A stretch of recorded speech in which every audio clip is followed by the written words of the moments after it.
Quand tu entres dans un café, un restaurant ou un magasin, observe attentivement les personnes autour de toi, leur comportement, leurs choix, leur façon de gérer l'argent.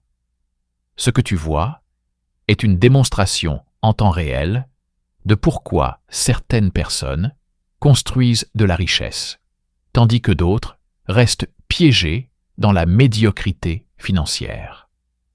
La réalité est que la plupart des gens vivent de salaire en salaire, et ce n'est pas parce qu'ils ne gagnent pas assez. Les statistiques sont véritablement choquantes. Lorsque des chercheurs ont interrogé des Américains sur leur capacité à faire face à une dépense d'urgence de 400 $, ils ont découvert qu'une personne sur 3 ne peut tout simplement pas y faire face. 400 $, moins que ce que la plupart des gens paient pour leur voiture chaque mois, représente pourtant une catastrophe financière pour des millions d'adultes. Cette fragilité financière traverse tous les niveaux de revenus, tous les parcours éducatifs et toutes les trajectoires professionnelles. Être à court d'argent ne dépend pas vraiment du montant qui entre sur ton compte chaque mois. Tu as probablement rencontré des personnes qui gagnent des revenus à 6 chiffres et vivent pourtant dans un stress financier constant, tandis que d'autres, avec des revenus modestes, semblent parfaitement sereines. La différence ne tient pas à la chance, ni au fait d'avoir des parents riches. Elle réside dans les décisions quotidiennes que les gens prennent avec leur argent. Ces décisions créent des habitudes, et ces habitudes déterminent si tu passeras ta vie à stresser pour l'argent ou si tu atteindras une véritable liberté financière. La tragédie est que la plupart des gens ignorent complètement les comportements qui les maintiennent dans la précarité. Ils blâment les circonstances extérieures ou la malchance, alors que les vraies causes sont visibles à l'œil nu. Examinons les raisons les plus courantes pour lesquelles les gens restent pauvres et comment éviter ces erreurs qui détruisent la richesse. Aucune direction financière claire. La première raison pour laquelle les gens restent pauvres est simple mais cruciale. Ils agissent sans direction financière claire. Si tu planifiais un long voyage en voiture, tu ne démarrerais pas au hasard en espérant arriver à destination. Tu planifierais ton itinéraire et saurais exactement où tu vas.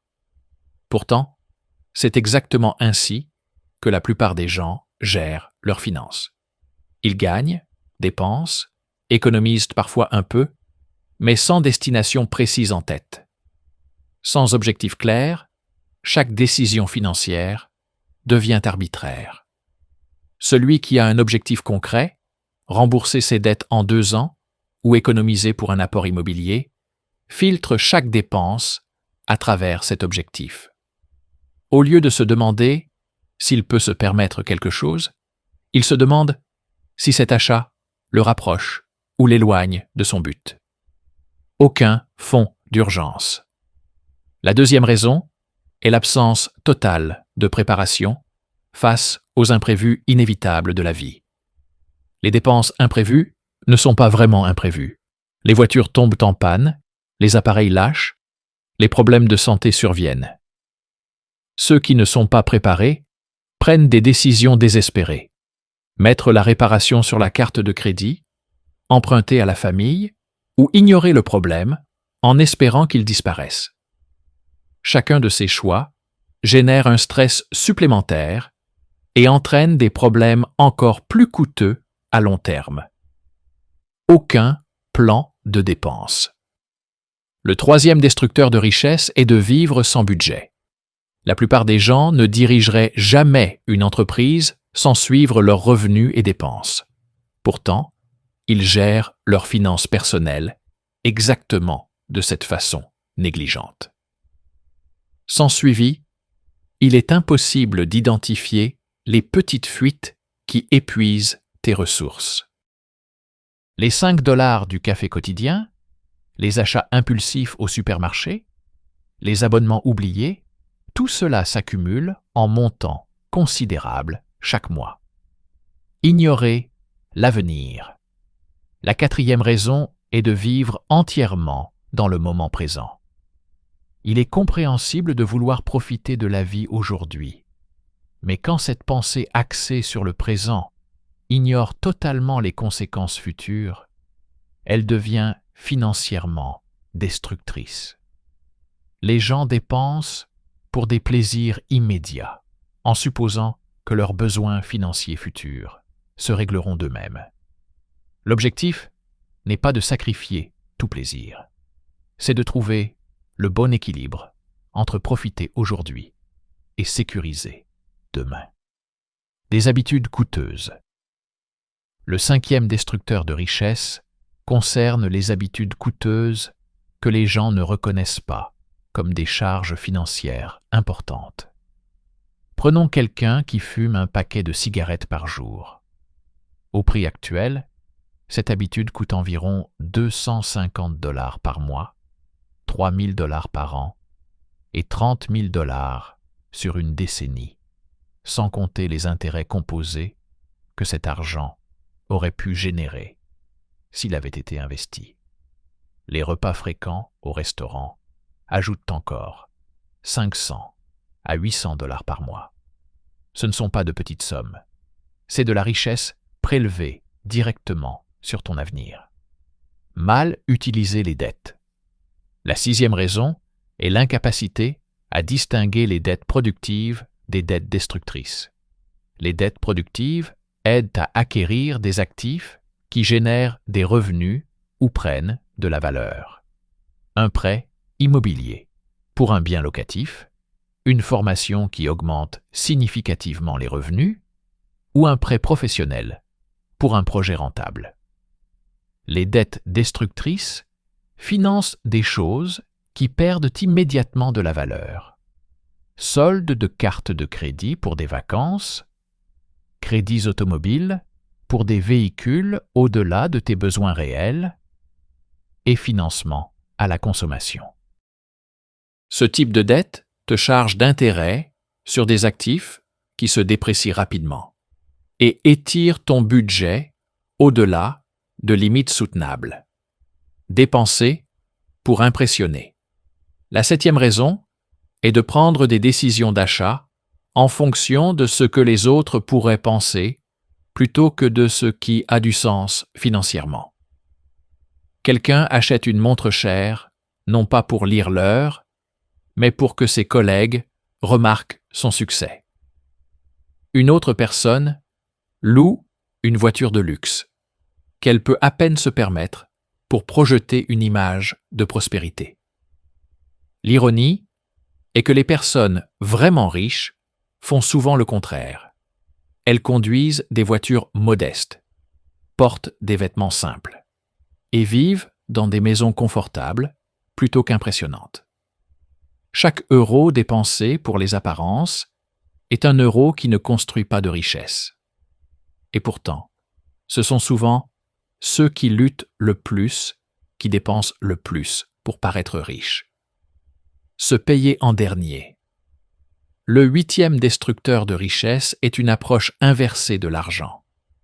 La plupart des gens paient d'abord toutes leurs factures et espèrent qu'il restera quelque chose à épargner.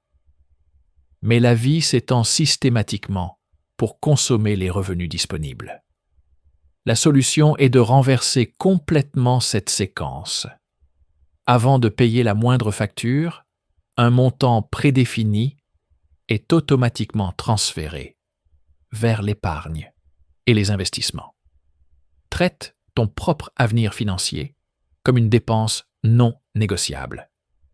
Ce changement t'oblige à vivre avec moins que ton revenu total et empêche l'inflation du style de vie qui maintient la plupart des gens dans la précarité. Éviter tout risque. La 9e raison est une prudence financière excessive. Certaines personnes ont tellement peur de perdre de l'argent qu'elles laissent tout sur des comptes épargne à faible rendement, pendant que l'inflation érode silencieusement leur pouvoir d'achat. Elles évitent les actions, l'immobilier ou les opportunités d'affaires, sans réaliser que l'inaction totale est elle-même une forme de risque. Le risque de rester financièrement stagnant pendant que le coût de la vie augmente autour d'elles. Construire de la richesse ne signifie pas éliminer les risques. Cela signifie prendre des risques calculés, offrant des chances de rendement raisonnables, tout en se protégeant des pertes catastrophiques. Se reposer sur une seule source de revenus. Le 10e schéma destructeur est de concevoir l'argent uniquement en termes d'échange de temps contre des euros. Les personnes vraiment riches comprennent que la liberté financière vient du développement de plusieurs sources de revenus qui ne nécessitent pas d'investissement direct en temps, biens locatifs, actions à dividendes, possession d'entreprises ou droits d'auteur. Cette transition exige de réduire la consommation actuelle pour libérer du capital à investir. Mais elle représente la seule voie réelle vers l'indépendance financière. La voie à suivre. La prise de conscience est la première étape vers le changement, et chacun de ces comportements peut être corrigé. Tu n'as pas besoin d'une transformation radicale. Commence par définir des objectifs financiers précis et limités dans le temps. Constitue même un petit fonds d'urgence. 50 € mis de côté consciemment valent mieux que rien. Automatise les virements vers l'épargne avant d'avoir l'occasion de dépenser l'argent. Élimine les dettes destructrices de façon systématique, en commençant par les taux d'intérêt les plus élevés. Et engage-toi à mieux comprendre le fonctionnement réel de l'argent. Les personnes riches ne sont pas nécessairement plus intelligentes ou plus disciplinées que les autres. Elles ont simplement développé de meilleures habitudes financières et les ont automatisées grâce à une pratique constante. Ton avenir financier n'est pas déterminé par ta situation actuelle ni par tes erreurs passées. Il est déterminé par les décisions que tu commences à prendre dès aujourd'hui.